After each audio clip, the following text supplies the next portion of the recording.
이종구 기자. 네, 서울대병원 장례식장에 나와 있습니다. 네, 빈소에는 지금 여야를 막론하고 정계 주요 인사들의 발길이 이어지고 있죠.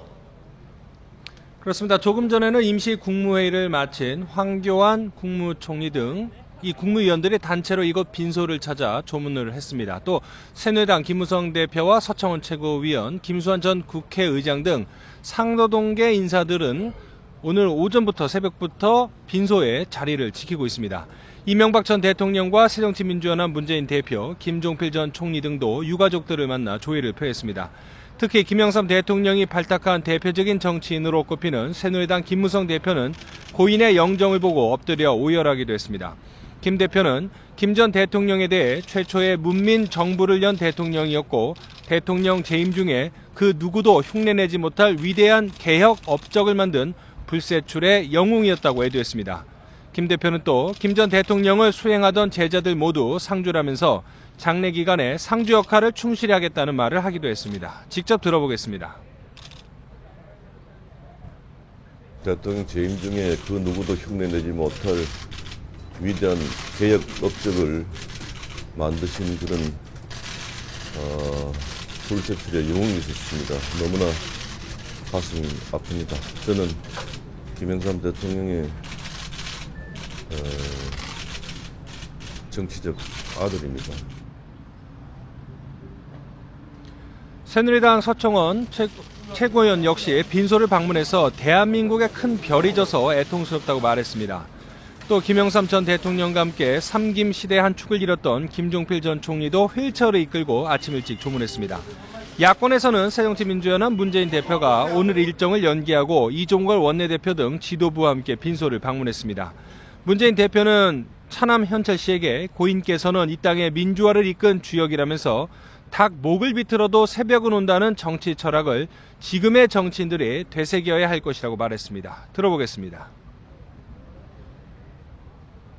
이 땅에 민주화의 역사를 만드신 아주 큰 별이셨습니다.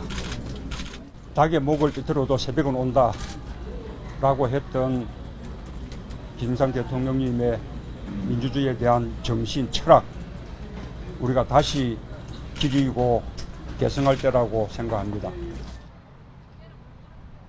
네, 그리고 이명박 전 대통령도 빈소를 찾았죠. 그렇습니다. 이명박 전 대통령은 김영삼 전 대통령 서거에 대해서 어려웠던 시절 대한민국의 민주주의를 주도한 역사적 인물로 우리 역사에 길이 남을 것이라고 말했습니다. 이 전 대통령은 고인에 대해서 대한민국의 마지막 남은 민주화의 상징이 떠나셨다며 남은 사람들이 진전된 민주주의와 산업화를 잘 이뤄나가는 게 김 전 대통령의 꿈을 완성하는 것으로 생각한다고 말했습니다. 들어보겠습니다. 이 나라의 이제 마지막 남은 민주화의 이제 상징이 이제 떠나셨기 때문에 이제 남은 사람들이 이제 대한민국의 선진된 민주주의, 선진된 산업화 이런 것들을 잘 이어나가는 게 아마 김영삼 대통령이 꿈꾸던 그런 일을 완성하는 게 아닌가 이렇게 생각합니다. 전두환 전 대통령은 김 전 대통령의 서거에 대해 기독교 신앙이 깊었던 분이니까 좋은 곳으로 가셨을 것이라고 믿는다고 말했습니다. 전두환 전 대통령은 보도자료에서 명복을 빌며 송면순 여사를 비롯한 유가족에게 위로를 보낸다고 밝혔습니다. 또 고 김대중 전 대통령의 부인 이희호 여사는 애도문을 통해 김 전 대통령은 우리나라 민주주의 발전과 대한민국 발전에 큰 업적을 남겼다고 애도를 표했습니다. 이 여사는 고 김영삼 전 대통령과 김대중 전 대통령은 민주화를 위해 오랫동안 투쟁했다며 대한민국을 변화시킨 대통령으로 기억될 것이라고 말했습니다.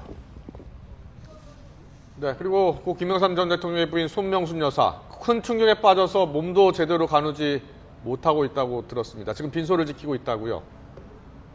그렇습니다. 손 여사는 오전 10시 15분쯤에 이곳 빈소에 도착을 했습니다. 휠체어에 탔는데 홀로 몸을 가누기도 어려울 정도였습니다. 가쁜 숨을 내쉬면서 이곳 빈소를 찾았는데요. 이 지인들이 이런저런 이야기를 해도 대답을 못하는 등 큰 충격에 빠진 것으로 보입니다.